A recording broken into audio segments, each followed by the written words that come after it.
Do it, baby. Oh, I got to give my permission. Continue. All right. All right. So, man, this is so exciting. I got my brother from another mother and another race Come on on. this Zoom. Got our black Uh, shirts, though. amen, amen. Um, yes, we are. This. You could tell we're making money when we have simple shirts like Zuckerberg. So this is a symbol of status right here.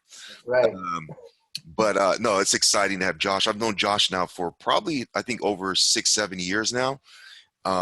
Met him in Miami, him and his beautiful wife. I remember came into our church family, and we just had a real authentic relationship. I think of not only encouraging but even challenging each other at times, and that's been always great. And I just love his story.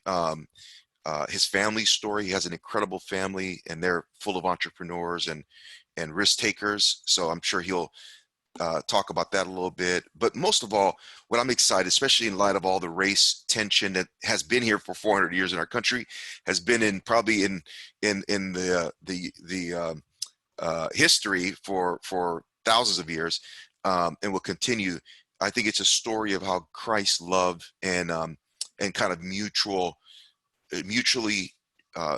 trying to understand each other and mutual connections can really help forge friendships. And I think it's important for people to have cross-cultural friendships um, that where they learn from each other. And that thing I love about Josh, he's always learning. Like my kids, they're just amazed being around him because of his learning posture and also his wisdom. So, Josh, man, thank you for being on this Zoom cast with me. How are you doing today, man? I'm doing great. I feel like so honored. You're talking me up. So am It's I the am I truth. basically your token white guy because of all the race stuff? Well, I have several token white guys, but but Okay. but you're definitely premier. You're premier, premier membership here.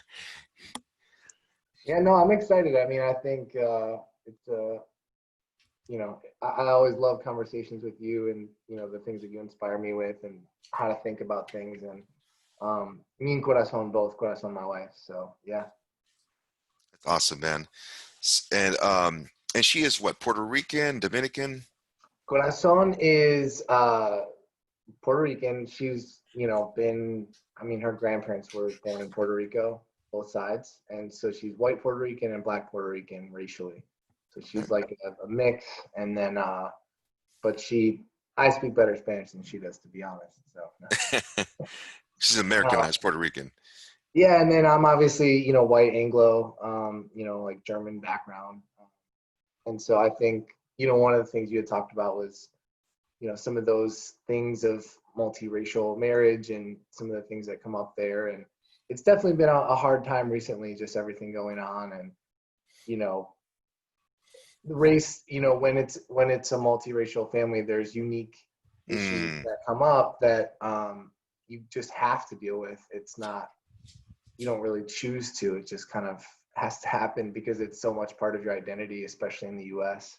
mm, So so yeah, that's interesting. And yeah, my background is, I am from Chicago and hmm I came from I live now in Chicago as well, and for now.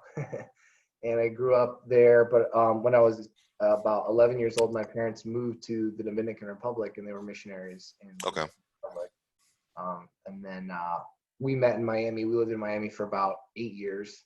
I went to college down there, and then we moved back to Chicago eventually. So, I feel very comfortable in Latino culture. I speak Spanish, and but I'm obviously not Latino. Well, not obviously. I'm not Latino. Just yeah. And that's because you guys lived in a Dominican. Can you, share a little bit about what it was like to be a minority in a different country, and I'm sure that's probably shaped you a little bit. I don't know, can you talk on that a little bit?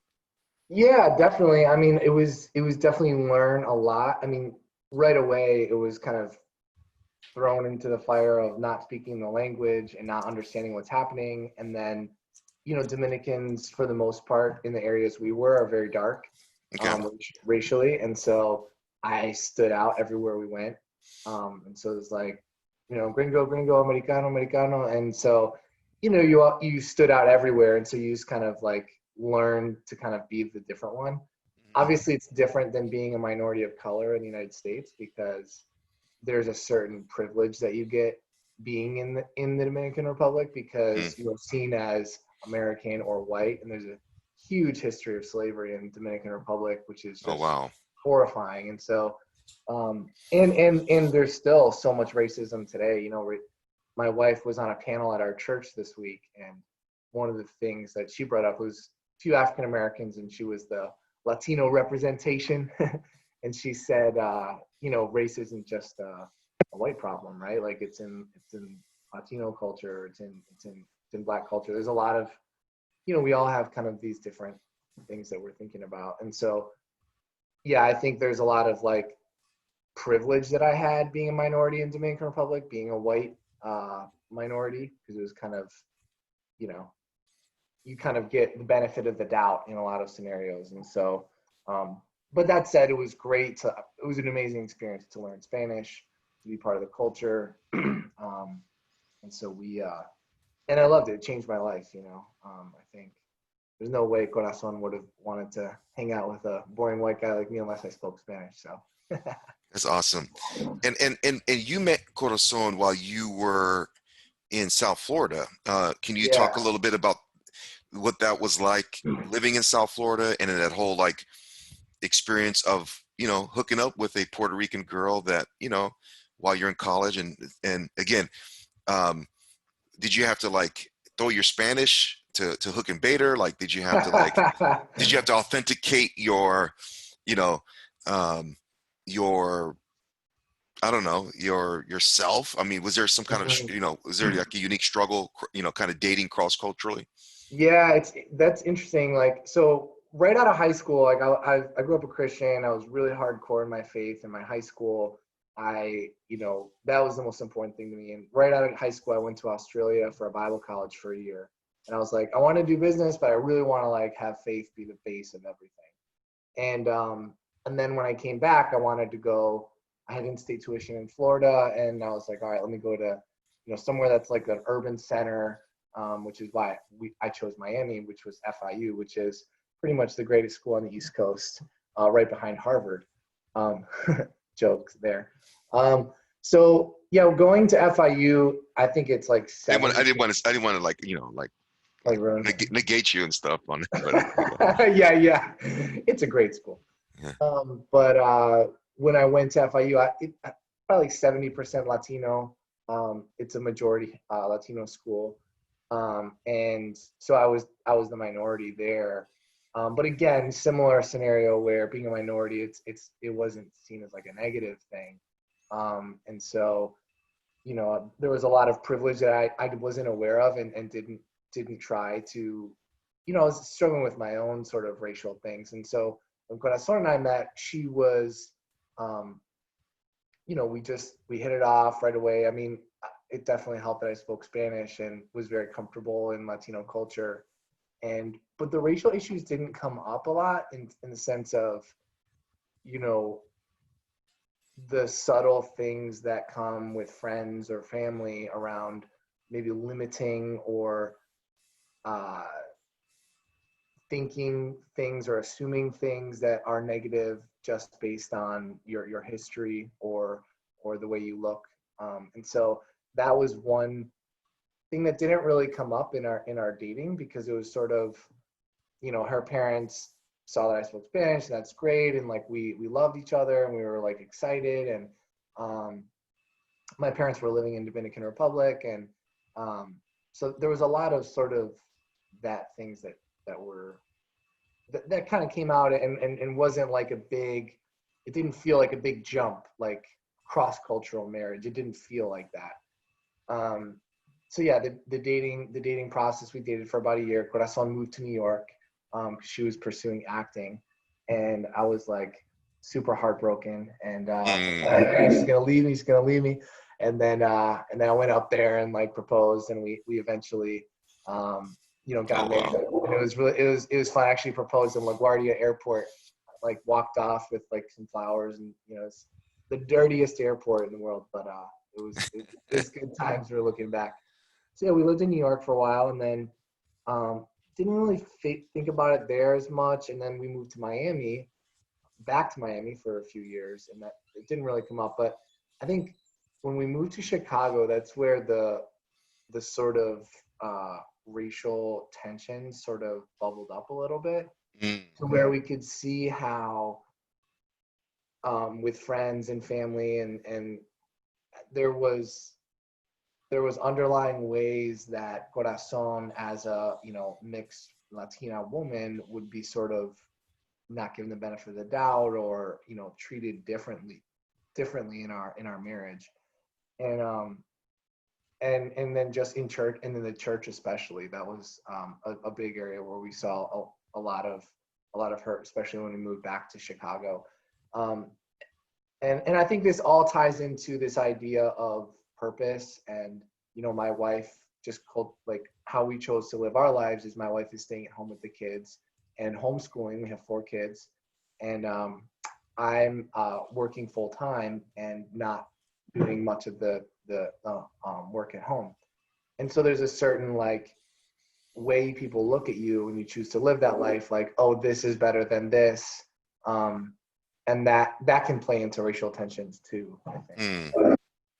And what do you mean by that? Like they saw what, like, you guys didn't choose, like what like she didn't choose to, Yeah, like, make work corporate, corporate environment, make money. Like, what is this like? yeah, and there's this sort of like, well, if you're, it's better to, like, make, go to work, and that's more valuable than, you know, raising, like, killer children, and, like, these beautiful people that you're, like, developing as spiritual beings.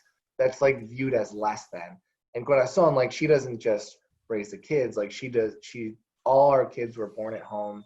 She's Mm, homeschooling these kids with this classical education, which is a very intense type mindset. She's, like, you know, doing very different kind of ways of thinking than I've ever seen mm, as a person, and it's very unique and interesting and beautiful. But a lot of people see it like, well, you're just staying at home, and so you know, it working, it has like more value or something, and that kind of triggers with it certain, like, she's, that you're not seen as your full self, because people won't say, like a big thing that happens is they won't be like, oh, like, how's it going, corazon, like, what are you doing, like, what are you up to, because they don't want to know about all the things that we're doing in the family. It's like, not, they just want to know what your career is, like, that's America, right? Like, what's your career, and that's such a, like, only a half part of, you know of who you are. It's not everything. There's this whole soul being of who we are. mm. And so that happens often, where she's not asked those questions because people aren't interested. And that can, I think that ties into some of the, racial conversations of, like, oh, well, since this isn't as important, let's focus on the white identity of, me being a Anglo, like, European, and, like, my family history, rather than getting to know Corazon's family history.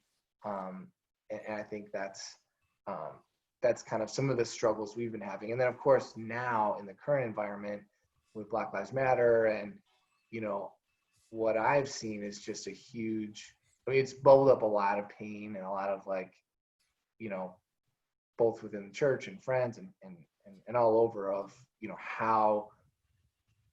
how we have seen, like, Latino culture in general, and Black and Americans kind of limited, and then especially even in our own marriage, like, how Corazon has sort of been held back as, like, her full Latina self, because of, the people around us and that kind of thing. So um, I guess there's a lot of things. Like, one of the things that comes up is, our kids are pretty white. Like, all 4 of them came out pretty white. They're getting darker as they get older.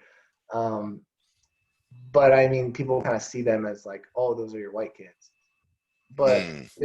they're white Latino kids. They're Latinos, right? They're Latino Yeah. children.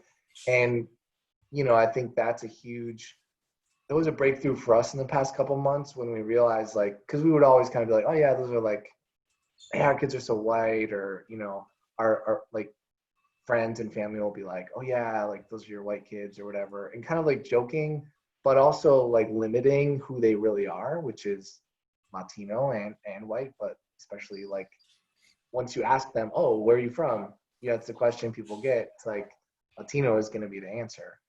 So I think understanding and giving uh, that part of who they are more full expression is something that we want to strive for, and something that, as a multiracial family, you have to be more careful of, that one doesn't like shine more than the other, because they're both equally important. Like, we have our identities in God, in Christ, and we have our own unique identities. Corazon has hers and mine. And yes, we're one, but like, we are our own individuals. And our kids have taken, when they go back and they're doing counseling and they're looking back at their family histories, like, they're going to look at both of us, not just one of us. Yeah. Unless one of us is like extremely abusive or something. Yeah, and what do you say to people that say, hey, especially Christians, right, and religious people, it's like, hey, it's all we're just there's God, I'm colorblind, or we're just all we're just all God's children, like race doesn't matter. Um, like what's your response as a multicultural couple? Yeah, But, I think the first thing I think about, I mean, obviously there's so much with that. So yeah, and the colorblind thing, it's like, well, you want people to see color. That's like a beautiful thing. It's like, and that's something I think you had said at one of our conversations recently. Like, God loves culture. Like, He loves all these, beautiful things that different people bring, and that's like the excitement and the beauty of a colorful world. mm, I think the thing that it initially brings up in me is my own journey, and how, I've struggled with racism growing up with, and even in college. And I look back at things that I said, and behaviors that I had, and just like really sad, like how I sort of, took advantage of situations, or didn't stand up for people, or said things. And like, I remember being in high school football, and our star running back was just like the best running back. He was just a stud. He was just the workhorse. He was like the heart of the team. And mm, he was a black guy from and he was just amazing. And he just worked harder than anybody else. And at one point, after we were getting ready for practice, and the coaches were all white, and he came out and he's like, uh, uh, boy, get your shoes on, boy. And he's yelling at him, calling him boy. And he was like, who do you think you are? Like, and it got really tense. Like, basically he was triggered in the sense of thinking about the history of what boy could mean as a word, someone in authority saying that mm, to him. And he was getting very emotional and very like hurt that this coach that he respected would have so little empathy. And he's, and it got escalated, I'm not your slave, I'm not your slave. And it was like a real emotion that, this, my teammate was feeling. And I mm, remember in high school sort of not having no empathy for him, having no sort of like feeling of like, oh man, I can see how, like, as the heart and soul of the team, and you're getting screamed at like this, it's like you're treating like just a machine. And mm. looking back, I just have so much regret of like, man, why wasn't I standing by his side? Like, why wasn't I just like right there with him, as a teammate? Like, we're teammates, you're a brotherhood on the football team. That's what you are. And so when you say certain things like that of like, oh, they're colorblind, and the racist things that white people say, especially in the church, um, it brings back a lot of memories that I have of where I failed, and where I need to grow in this area. And I think of a big part of the journey for me has been about affections, and how my heart needs to grow in affections. And I think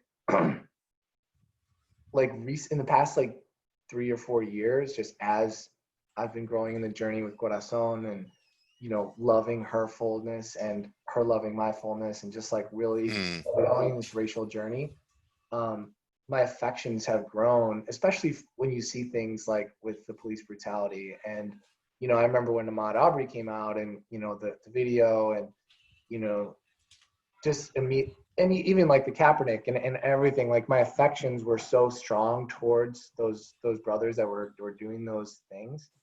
And when I saw Ahmaud Arbery, I was like just broken. Like my heart just felt so just sad. Like I was like just up till 3 a.m, just like crying, and just like seeing this the brokenness and the hurt and the fear, that he had to face. And so I think that wouldn't have happened like 5 or 10 years ago. And so I think God does work in your heart and like have affections, um and I think it's really important.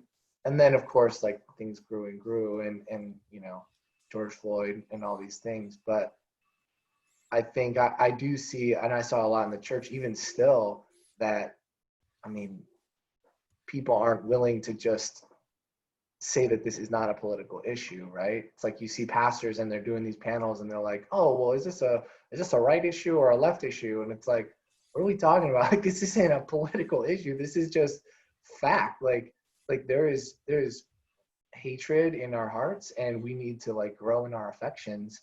And you know, and I almost don't like when we say racism, because it's just hatred. It's just like a hatred that we have to, you know, break in our affection. So I feel like I'm talking a lot, but that's the idea for me. Has just been the growth of my own affections, and how I can be just truly grow close with people, and when people are defensive about racial things, like just yeah. you And know let me and question, I've kind of come to this understanding that uh, people mean different things when they say racism or racist. What does that definition mean to you? When you say, you struggled with racism or stuff like that, when I struggle, yeah, people get like really. For me, I feel like I say that, and that's how I feel like it's a lack of affection, which can be like a hatred. It's and I definitely don't feel like I'm an authority on this, so it's a little awkward Sure. talking about it. But also like I guess people get really mad, like friends and family that I have, that when you talk about this, and they get very defensive, and saying, well, I'm not racist, and I think it's something to do with like, it's not just like, because people say, well, I'm ignorant or something. And I think there's more to it, because that kind of throws out any culpability, and it just says like, well, I'm just ignorant. But when you don't have friends of color, like actual friends, like people that are like soul level connected, and your best friends are they white or are they people of color? If it's all white people, I think that's a pretty big warning sign of like some hatred um in your heart. So I think in racism, because why would that be? um so I think that could be, I don't know, I guess, what is racism? I mean, it's not just like, oh, I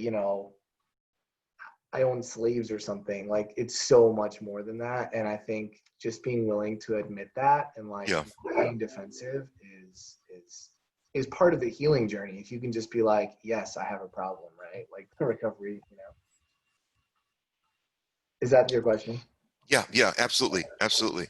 And so, okay, so you get married, and you obviously, all marriages come with challenges, and it's extra layered when you're multicultural. Um, and obviously Chicago itself is a hotbed of racial tension. I mean, especially the black white divide, and you got the infusion of Mexicans coming in. And I think, and so Don't forget the Puerto Ricans, Jack. Yeah. Well, is there a large group? I know there is in Florida, Puerto Ricans are. Yeah, it's not as large as Florida, but we got Humboldt Park, we got a little bit. I Oh, was okay. Okay. Cool. Cool. Cool.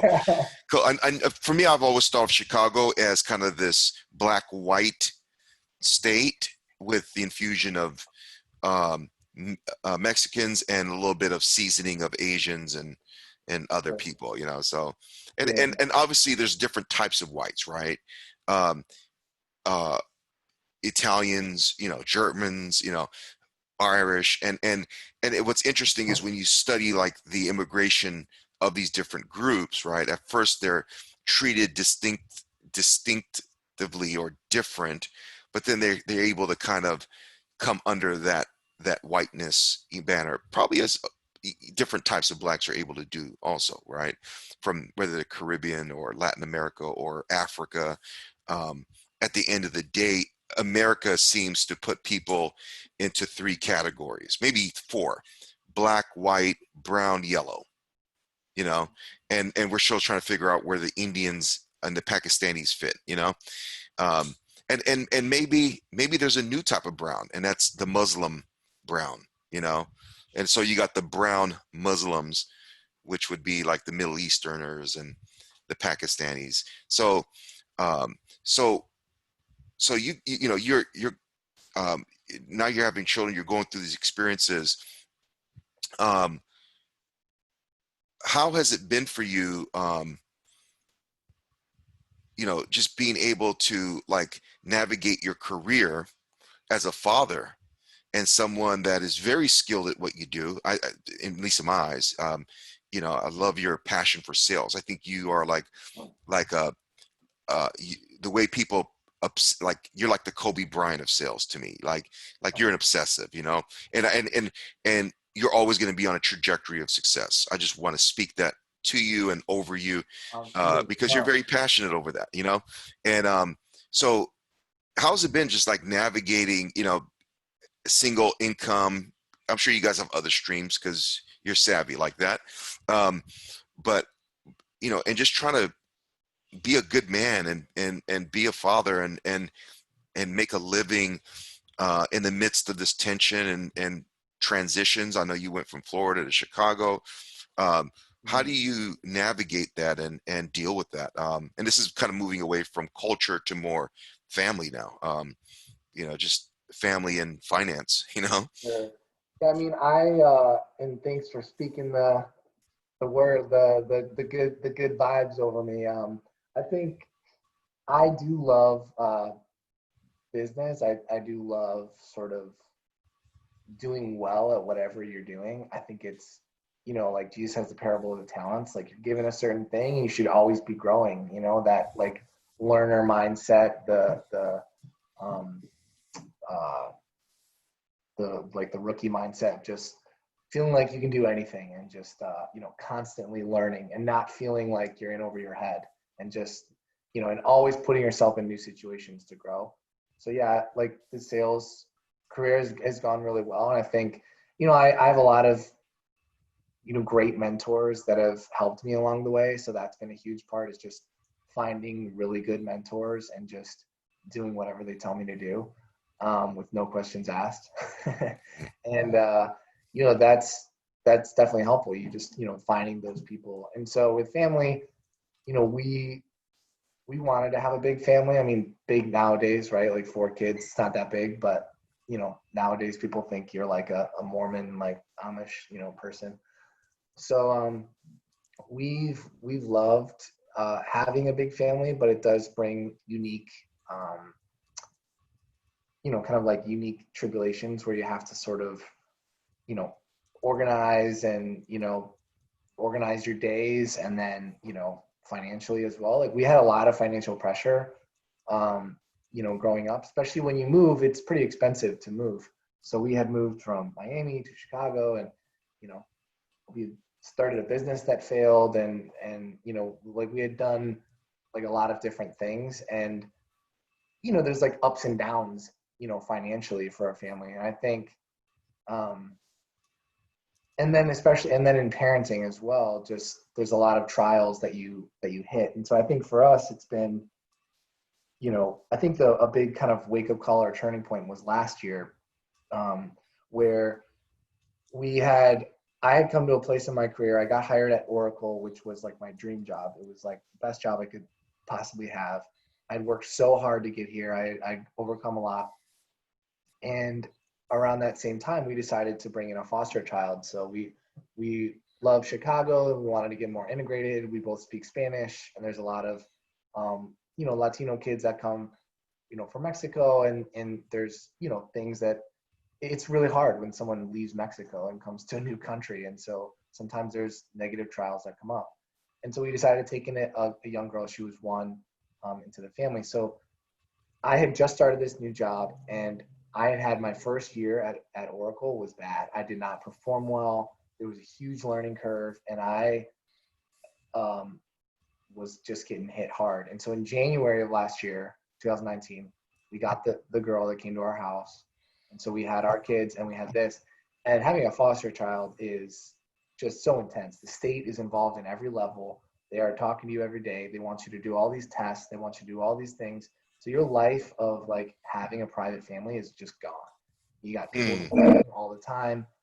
And Corazon really took on the full brunt of that work, while I was, starting this new job, which economically was great. Like it was a great opportunity, but also I had to focus, like, and it was, so we kind of like slowly like drifted, and we were just like living our own lives.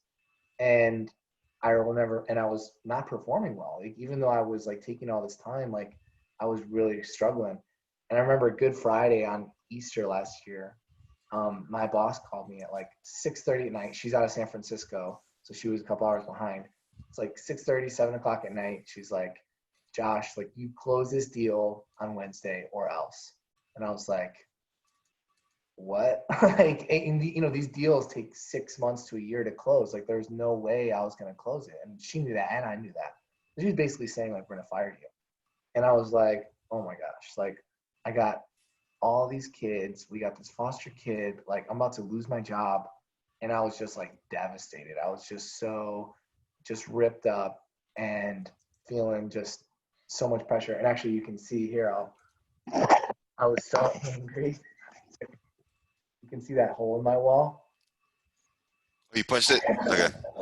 Wow. That hole, I took the couch, and I was so angry and stressed. I took the couch and threw it into the wall. And made a big Wow. hole.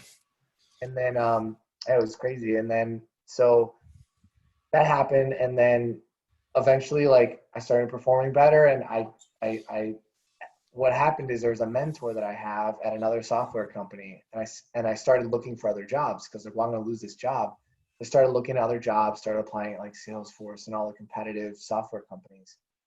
And I reached out to him. I said, hey, like, I'm really struggling. Like, what should I do? Like, do you have, any job leads?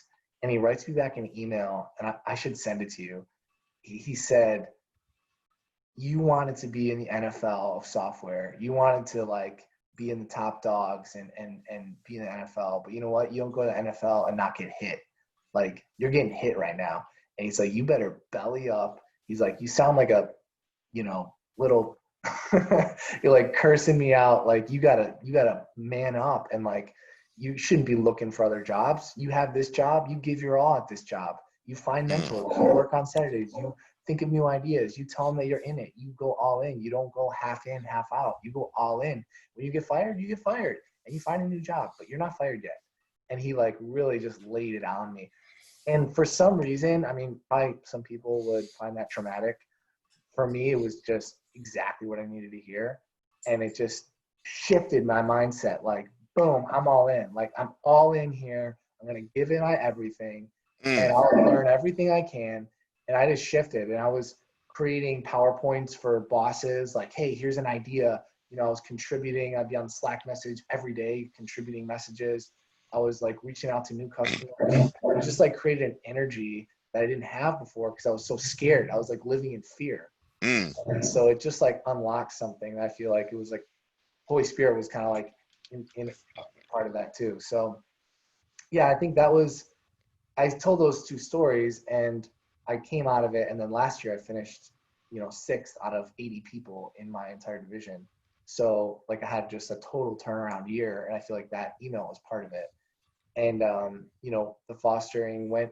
It was hard, but she was reunited with her family.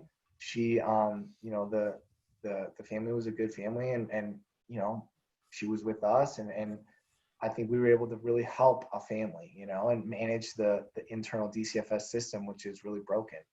So I say that to say God is in all things and he is present. And last year, when my year started to turn around, Shawnee, our foster daughter, was reunited with her family. We really felt like even though we were like stretched so thin, like Corazon and I were like separate, we were like felt so frail, like God was holding us. Like he was Mm, just holding us in his hands. And like we can trust that. We can trust that God is going to hold us in our hands when things are hard, because things are going to get hard. And if you want to live an extraordinary life and a successful life, things are going to get hard, and that's just a given, and that's like a beautiful thing. But as we do it, God does like lift us up and hold us and protect us, and whatever the worst things that are going to happen, like God is still going to be there for us. And that was kind of the message I feel like for last year during the year, wow. between Corazon and I. So yeah, I think that's all in all, like family and career are just things you got to navigate. We're in a season now where we're starting to think about what does it look like for Corazon to have a career. What does it look like for you know have dual careers and still homeschool. How could that look? So it's exciting conversations. Absolutely. Absolutely. Man, it's funny. The Greek word for comfort, it means to basically pierce, and it comes out of the the word picture of when the Romans or the Greeks would go to war, and a soldier would begin to lose heart. Obviously, war is not an easy venture, and so um, their peers would grab a sword and pierce or poke them in the butt, or part of their body, because that pain, right? The pain awakens you. Really? Yeah. So to comfort someone is to awaken them with sometimes pain.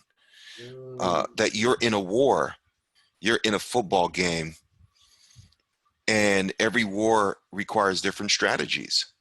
The mm, war of trying to have a good marriage requires the strategy of, as you know, um, tenderness, forgiveness, prayer together, mm, dating, talking, listening, um, touch, and constant forgiveness. The mm, war of basketball requires, you know, just agility, pivoting, shooting, being alert. The war of corporate sales requires like just like constant learning, constant relationships, managing, organizing data. It requires a level of self-marketing, um, and also trusting in God to go before you, even when you're resting. And somehow you have to be ambitious, but yet at peace. It requires both intensity and calmness or contentment. And those, it's like your pH balance, like the acidic versus the neutral, like mm, um, two very polarized attributes that balance out your equilibrium, and and it seems that like you're really tapping into that, that your equilibrium is balancing out, and just kind of watching your life as a father, as a husband, as a business, leader, and as someone who is, very aware of the need for love when it comes to loving people. And so what's next? What's your advice to, uh, again, and I'm encouraged by the fact that as a father, I don't care what race you are, you're going to experience, and I've experienced these moments where you're just like, so depressed because there's no cash flow, you're broke, things aren't going your way. And we can learn from people, learn the strength and the resilience that people bring. And I don't care what race they are, Chinese, Jewish. And I just love the fact that there's so many different kind of people on this planet, you know? And only God would do that, right? Like God created all the trees in the garden. It says variety. You know, I tell people all the time that there's, you know, if you do research on how many fruits there are in this planet, there's over 2,000. But they say Mm, the average person will never eat more than 20 to 30 fruits, or I think it's 200. I think the maximum, or but on average, it's wow. like 20 to 30. You know, like you'll move in between like 20 to 30 in your life. Um, but I think most nations will never have more than 200 because you Wow. know the whole fruit industry is regulated, and people trying to keep competition out. But there's over 2,000. We serve a God who's created over 2,000 and then over millions of different species. Wow. And yet we can't, it's still diversity. I don't think we understand diversity. Like there's Mhm. over thousands of languages, Wow. you Yes. know, and, you know, so it's just like, and I've always known you as someone who celebrates diversity, and I love that about you. And I think my sons, even my sons, they always talk about how much they love being around you. They can feel your appreciation for the other, and that's caught, not taught, right? That's something that you catch, and maybe you catch it from your mentors and other people. Like, there's beauty in diversity, and that doesn't mean you have to let go of appreciating yourself and your story and have, you know, and be loathsome, you know. It just means that, man, you can really feel good about who you are, and what you bring to the game, even as you're excited about your competitors and your collaborators, because sometimes, you know, Yeah. people are operating a different way. So what do you say to the to the person that's, you know, watching this video cast or listening to this podcast, and it's like, okay, like I hear you, Josh, I hear you, Jack, like, but um, you know, where do I start? You know, where does this all start? You know, and how do I get into that zone, into that rhythm where I'm loving life, I'm loving people, I'm loving what I do, and I'm overcoming the challenges. Yeah, I read a book on the way back from Orlando by John Mark Comer called The Ruthless Elimination of Hurry. He's a pastor out of Portland, Mm, and it was really impactful to me because coming out of COVID and racial tensions and just the wildness that our world has been in since February, I feel like coming out of that, those of us who are blessed with internet access, that's not the whole world, but you know, I feel like we've been more on our devices than we ever have in our history. And I feel like we've been reading more news. We've been just annihilated with kind of these monolithic opinions of, everything in the world. And we've gone away from just this like personal self, like identity of self. Like we have a choice. We can either like close in and like identify and like figure out who we are and therefore get to know God, or we can just go into this like endless stream of news and social media and just lose our own self. And when you ask, the book talks about how when you ask somebody how they're doing right now, it's just like, oh, I'm so busy, I'm so busy. That's the constant answer. We're constantly busy, we're constantly yearning for the next thing, we're constantly striving, and it's so unhealthy. And you look at Jesus and he constantly just went away. He I don't care if you're an introvert or an extrovert, we just need to constantly get away and get away and get away and just, be alone and like figure out what God is speaking to our own hearts and help identify who we are and our own self, and therefore be able to love others, because you're not going to be able to love someone else's individuality and diversity and culture if you can't love yourself too. And we can see God in other people. And by the way, when you're talking about the fruit, and then you think like it'd be so fun to go travel the world and try different fruits and just kind of, it sounds like a fun trip. man. But yeah, I think that's my encouragement for, this weekend there's a Benedictine monastery in Chicago, and I went overnight there and just these guys are up at 3:30 in the morning chanting, 9 o'clock, 11 o'clock, 1 o'clock, 2. Like they come in, they chant, they go out. It's just like a rhythm of their life. And it's so powerful. And I just went there and was just like in awe of like this process and of, chanting, Lord, I'm a sinner, have mercy on me over and over. Just like these beautiful phrases that we kind of miss when we're just on the phone. And, so I think like the one thing that I'm working on right now and I'm thinking about is like, who is Josh Ballantine? What am I actually offering to people? And who is this like unique identity of self? And that can only come if I'm alone and I'm like taking that time to process and away from social, away from news. And I'm not there, but I feel like God will speak to me there. And I think that's the way to get away from the constant striving at work, the constant like, fights with family and marriage and all the things that those bring, which are all beautiful things, parenting failures, like how you, think about all the ways I've failed my kids. And, if I'm coming from a place of peace and rest and like solitude and silence, that's when I can actually give and like, be a stronger person myself. Nice, nice. Man, can you close us in prayer? Yeah, absolutely. Sure. God, thank you for this day, for this time. Thank you for Jack and his love for people. Thank you for this conversation. Just pray for anyone that's listening or a part, that they would feel excited and challenged to strive for new things and to love people with a deep affection that they is new to their own hearts, Lord. I pray that we'd all grow in our affections. We would, go to a new level. And thank you for the Hakimian family, the boys, and that you bless them and help them to grow in you, Lord. Amen. Amen. All right, brother. Thank you, man. All right. All No, right. this is fun. Thanks for the invite. Thanks, You too. guys.